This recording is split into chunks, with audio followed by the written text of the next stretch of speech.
ये सपोज यहाँ से काटें, यहाँ पे दवाई लगाएं तब ये पौधा बचे, लेकिन गमोसिस का इस पर भी होगा सारा, क्योंकि जब बंदा कमज़ोर हो जाता है बीमारियाँ ज़्यादा हमला करती हैं, पौधा वीक हो जाता है, इसलिए इसी बीमारियाँ ज़्यादा हमला कर देती हैं। डॉक्टर साहब इन्हू एक बार छांग ना दईए सारे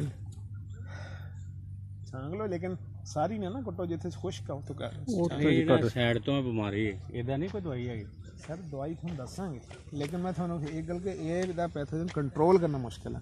हम देखो कि इतने बीमारी है, तुम नाल ही पौधा लाना, उन्हें भी यही कुछ हो जाना।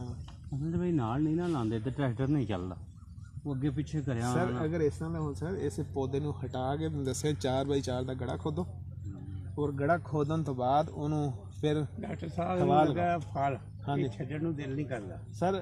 थोड़ी गल बजा, लेकिन थोड़े फायदे वास्ते ज़्यादा नुकसान ही किया। ਉਹ ਤੁਹਾਡੀ ਗੱਲ ਠੀਕ ਹੋ ਸਮਝ ਆ ਇਹ ਹੀ ਹੈ ਜੀ ਕਿ ਇਹਨੂੰ ਪੱਟ ਕੇ ਦੁਬਾਰਾ ਨਵੇਂ ਸਿਰੇ ਇਹਨੂੰ ਬਚਾਉਣ ਦਾ ਕੋਈ ਤਰੀਕਾ नहीं बचाने का सर मैं तुहानू दस्सिया कि दवाई तुहानू लिख के देवांगे ਇਹਦੀ, लेकिन मैं फिर अर्ज करूँगा ਇਹਦਾ पैथोजन जल्दी मरदा नहीं, ਨਹੀਂ ਮਾਰਦਾ वो तुहानू वक्ती तौर पर फायदा दे देगा, लेकिन फिर दोबारा ਉਹਦਾ क्योंकि जिस तरह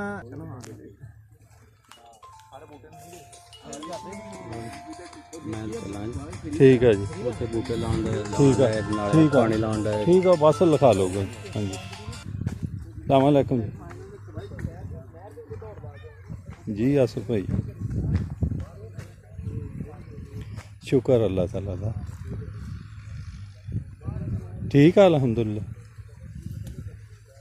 मैं पिंड जी हाँ ज़रा ना मैं थोड़ा जिहा मसरूफ सी, मैं ठहर के करदा राबता। बिस्मिल्लाह